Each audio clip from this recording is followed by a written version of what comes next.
In our lesson, we have a couple of people who are really well defined. We have John the Baptist. We know the stories of him well, and we have a very clear image of him.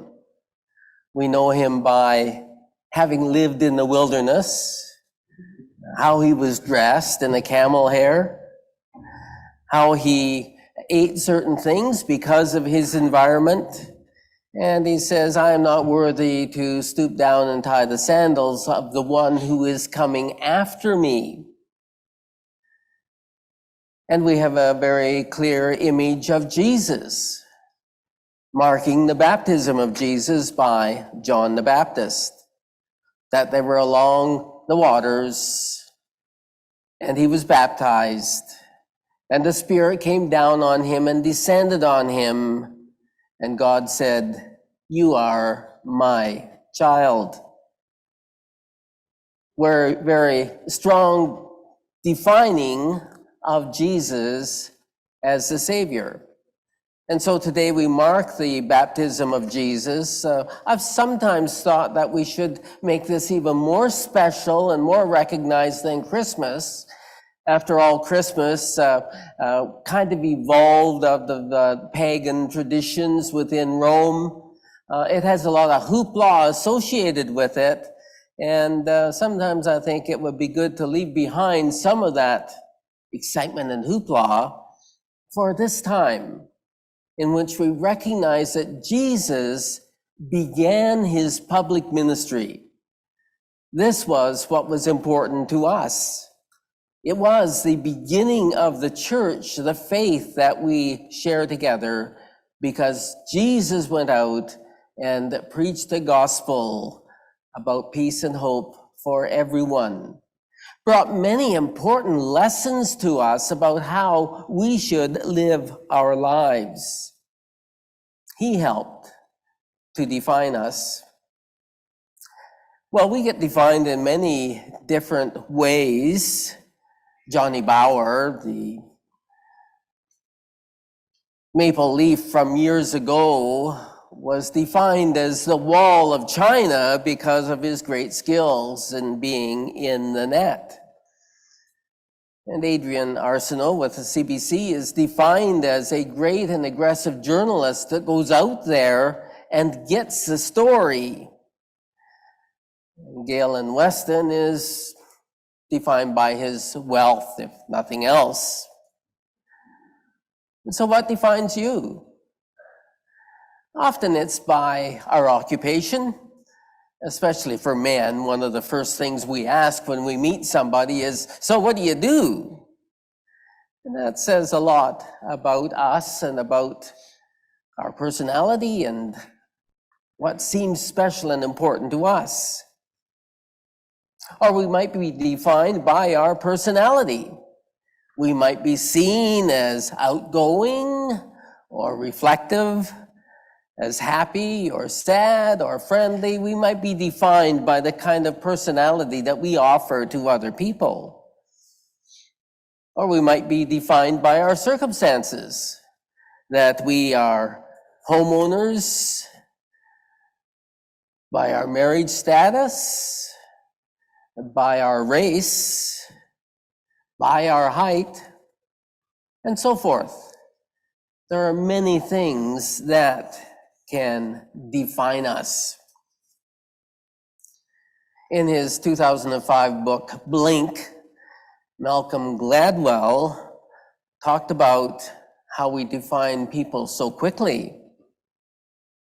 He says, by the research, that within seconds of meeting someone, we have made up our minds about them. That we make judgments about who they are in those first few seconds. And he says, of course, that is the root of prejudice. Because on so little information, we have made decisions about who somebody is. We decide so quickly. And I guess the hope would be that we would take more time to get to know somebody before we really start making decisions and judgments about them. I was at a workshop once on prejudice. It was about inclusion, a very popular term in our day. There were 20 or 25 of us who were gathered, and the workshop leader came out and said, well, this is the time for introducing the leader. I want you to introduce me. So I asked for each of us to say something about her and make an introduction. Well, we already knew a few little things that were on the brochure, like her gender and some of her credentials and qualifications, and I think there maybe was a picture on the brochure as well. But then as we sat there and started introducing her, we made some notes about her and maybe some judgments about her. So we noted, of course, first of all, that she was of a particular race, and that may have led to us asking about what her background is and where she came from and what her experiences have been. We also noted that she was very formally well dressed, which would lead us to judgments about her background, but also about how important she thought this event was, or how she wanted to present herself in this event. And we noted, of course, her gender and that she had a wedding ring, so probably assumed that she was hetero, and made various assumptions about her simply because of what we had seen in this first minute of meeting with her in the event. And so we make those judgments very quickly, and we try to avoid prejudice in what we're doing. But in making prejudice, we usually are making judgments, we usually are pretty prejudicial. Of course, our search committee had to go through a little event about human rights and about certain things you can't ask a candidate and certain things that are kind of off limits to avoid prejudice. It's always hard to do that because you're always looking and asking questions, and they volunteer a lot on their own. I remember being in search committees years ago, and it was when we were in the middle of all that sexual orientation stuff and so forth. And so I remember in a couple of the interviews, the minister sat down and started passing around pictures of himself and his family, I guess trying to reaffirm with the committee that he was not gay, that he was straight. And so we do these various things that are prejudicial, and we make many assumptions that define who we are. Some time ago, I was reading an article that talked about the top 10 Black names, male and female. And sadly, the point of the article was that maybe you would choose to not give your child this name because it might be used prejudicially in the future.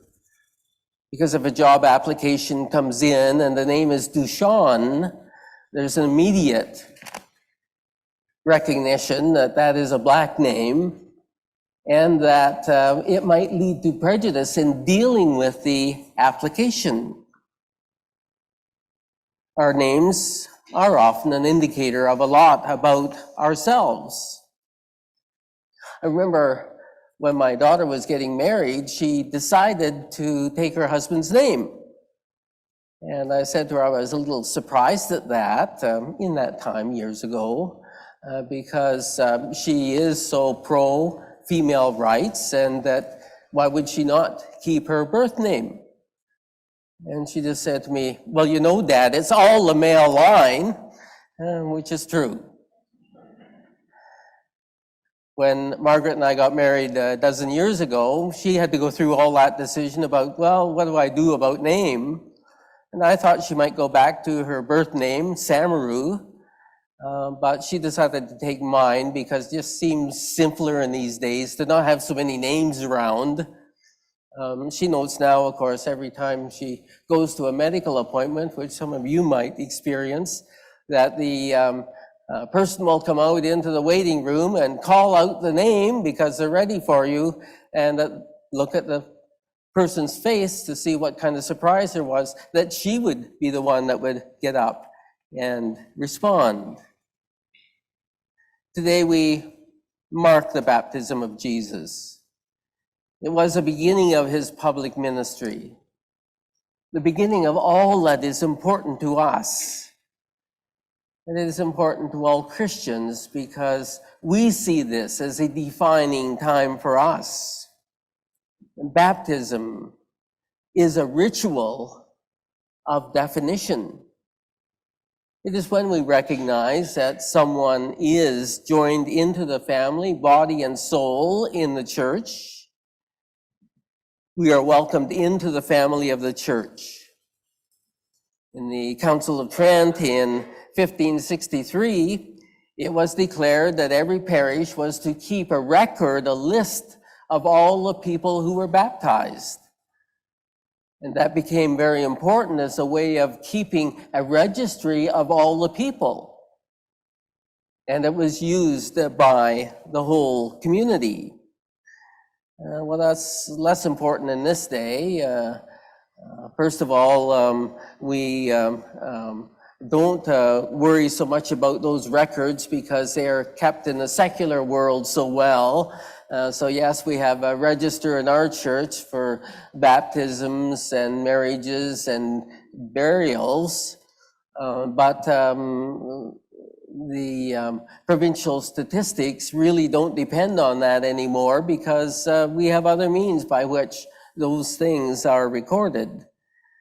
And so that role is maybe a little diminished now, but it was kind of important in recognizing that people, by this ritual, became a part of the family of Jesus.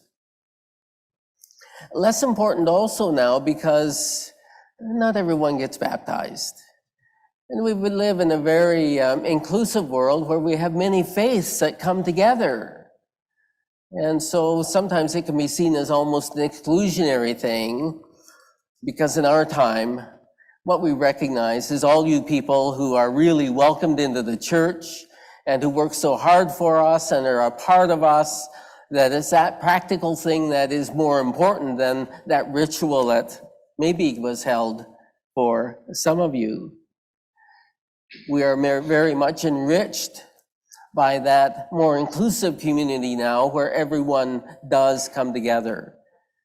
And we all get to know God and practice our spirituality and develop our spirituality in various ways that really does enrich us as a community.